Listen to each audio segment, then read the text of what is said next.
नमस्कार, मैं हूं गरिमा। स्वागत है आपका दस्तक लाइव में। आइए बढ़ते हैं भोपाल की खास खबरों की ओर।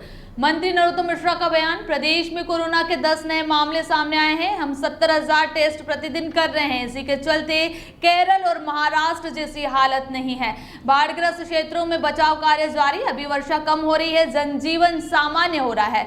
कांग्रेस के प्रदर्शन पर बोले मंत्री नरोत्तम मिश्रा, धरना प्रदर्शन छोड़ समाज हित में कार्य कर कांग्रेस के नेता। अभी 50 लोगों की अनुमति है और आप देख लेना कि कांग्रेस में 50 भी नहीं आएंगे। विधानसभा में हम हर मुद्दे पर विपक्ष से बात करने को तैयार। सकारात्मक सोच लेकर आए कांग्रेस। दिग्विजय सिंह के ट्वीट पर पीड़ादायी होते हैं। मेरे विनम्र सलाह है कि उन्हें मौन व्रत धारण कर लेना चाहिए। भारत वसुधैव कुटुंबकम का अग्रदूत रहा है। भारत कभी भी नफरत फैलाने वालों में से नहीं रहा है।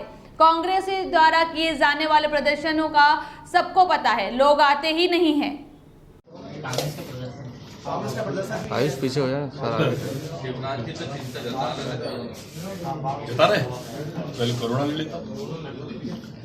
कोरोना के क्षेत्र में आज 10 नए मामले पूरे मध्य प्रदेश के अंदर आए हैं और 12 लोग ठीक होकर अपने अपने गंतव्यों की ओर गए। 161 लोग अभी पूरे प्रदेश में एक्टिव केस में हैं। 0.013% अब संक्रमण दर प्रदेश के अंदर है। 98.66 रिकवरी रेट है। 73,000 सैंपल कल कोरोना के पूरे मध्य प्रदेश में लिए। हम 70,000 से कम सैंपल नहीं होने दे रहे हैं। यही कारण है कि केरल और महाराष्ट्र में केस बढ़ने के बावजूद भी हम मध्य प्रदेश में कोरोना की लगाम को थामे हुए ताकत के साथ। जहां तक वारिस का प्रश्न है तो कांग्रेस के खिलाफ होगी। 50 लोग की अनुमति कानून वो 50 ही नहीं हो पाते हैं उनको। आप देख लेना आज खुद, मेरी बात अगर गलत लगे तो हम लोग वही नहीं, आप देखो तो मुझे कल आओ तो बताना। संख्या होती ही नहीं है। आज विश्व आदिवासी दिवस है। 139 से आए, जिस चर्चा से आए बाढ़ पे, हम हर विषय पर चर्चा करेंगे। स्वागत है। सर, दिग्विजय सिंह ट्वीट कर रहे हैं कि भारतीय नफरत छोड़ो। महात्मा गांधी ने कहा था अंग्रेजों भारत अब छोड़ो। ये पीड़ादायी ट्वीट होते हैं उनके, देखो यार आहत हो जाता है। क्या भारतीय नफरत करते हैं लोगों से? इस विश्व को वसुधैव कुटुंबकम का सिद्धांत अगर किसी ने दिया तो भारत ने दिया है। सर हमारी संस्कृति जिसने वो गीत है ना, जब 0 दिया मेरे भारत ने, दुनिया को तब गिनती आई। तारों की भाषा दुनिया को भारत ने पहले सिखलाई। देता ना दशमलव भारत तो फिर चांद पे जाना मुश्किल था। धरती और चांद की दूरी का अंदाजा लगाना मुश्किल था। सभ्यता जहां पहले आई, पहले जन्मी थी जहां से कला। अपना भारत वो भारत है जिसके पीछे संसार चला और आगे बढ़ा बढ़ता ही गया। उस भारत को आप कह रहे हो कि हम नफरत करते हैं? दिग्विजय सिंह जी, कृपा करो कुछ दिन के लिए आप इस चीजों से दूर हो जाओ तो नफरत अपने आप समाप्त हो जाएगी। मूल रूप से तो आप मौन व्रत ले लो, मेरी प्रार्थना है आपको। जिस तरह के आप ट्वीट कर रहे हो ना, ये ट्वीट अच्छे नहीं है कि भारतीय नफरत न फैलाए। भारत ने कभी नफरत नहीं फैलाई। भारत ने प्रेम का संदेश दिया है। भारत ने सद्भावनाओं का संदेश दिया है। आपके इन ट्वीटों से नफरत फैलती है। सर 144 का दिन बड़ा गौरवशाली दिन है। आज सुरक्षा परिषद में, यूएनएससी में आजादी के बाद पहली बार भारत माता के माथे को गौरवान्वित करने वाला दिन होगा, जब हमारे प्रधानमंत्री वहां संबोधित करेंगे। इसके लिए बहुत बहुत बधाइयां हैं। एक विषय आपके माध्यम से और मैं पहुंचाना चाहता था। कि हमारा 15 अगस्त के दिन मध्य प्रदेश में की विभिन्न जेलों में 339 बंदियों, जिसमें 5 महिलाएं शामिल हैं, को हम रिहा करने जा रहे हैं। ये सभी बंदी 14 से 20 साल तक की सजा भुगत चुके हैं। इनकी शेष सजा माफ की जा रही है। इन्होंने जेल में टेलरिंग, कारपेंटिंग, लोहारी, भवन मिस्त्री आदि अलग अलग कढ़ाई, बुनाई, सिलाई आदि के प्रशिक्षण इन्हें मिले हैं।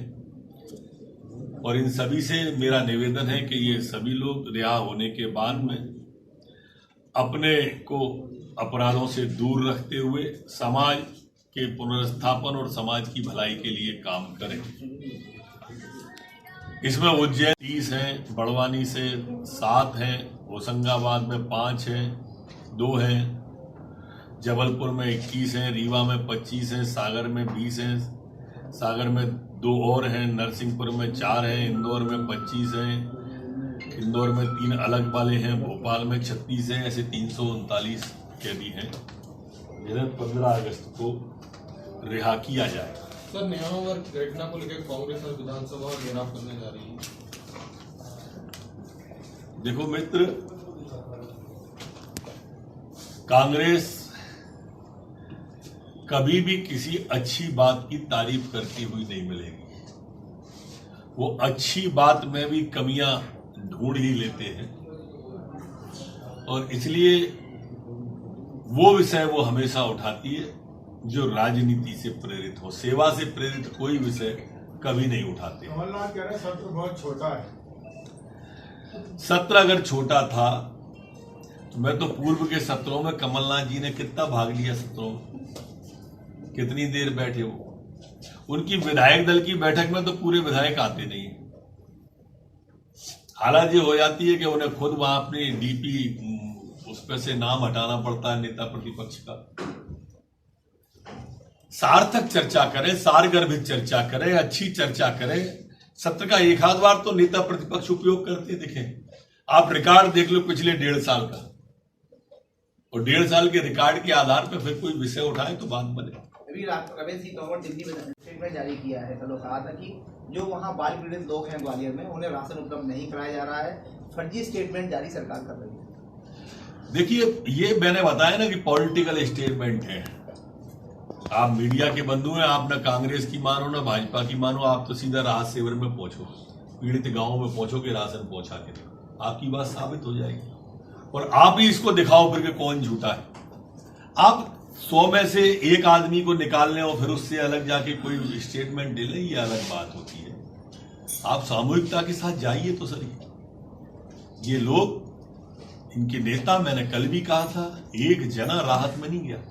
इनने कोरोना में एक जगह राहत नहीं बांटी, इनने एक जगह बाढ़ में कांग्रेस ने राहत नहीं बांटी, एक जगह जाके मिले नहीं है कांग्रेस के नेता। उसके बावजूद भी आज मान लो प्रदर्शन कर रहे हैं आप उस घटना को लेके। क्या बाढ़ के ऊपर कोई बात नहीं उठा सकते थे? क्या बाढ़ पर सार्थक चर्चा नहीं होनी चाहिए? क्या बाढ़ पर जो विषय सरकार के पास नहीं आए और विपक्ष के पास आए, क्या उनको नहीं देना चाहिए सरकार को? सिर्फ राजनीति करना ये ठीक नहीं है, वो भी विपदा के समय राजनीति करना ये ठीक ही नहीं है। आपत्ति और विपत्ति जब आती है तब तो कम से कम हमारे डंडे अलग हों, झंडे अलग हों, एजेंडे अलग हों, और विपदा की घड़ी में आम जनता के साथ हम सबको देखना चाहिए। हम सामान्य स्थिति कल बारिश की थी। आज ग्वालियर शिवपुरी रेल मार्ग जो बंद था उस पर ट्रायल रेल चलाई जाएगी, जिससे कि उस मार्ग को खोला जा सके। आज टीकमगढ़, भिंड और श्योपुर में आंशिक बारिश की संभावना व्यक्त की गई है। राहत और बचाव कार्य में पूरी ताकत के साथ में सरकार प्रशासन लगा हुआ है। नगरीय प्रशासन आयुक्त स्वयं श्योपुर में वर्तमान में इस कार्य को देख रहे हैं।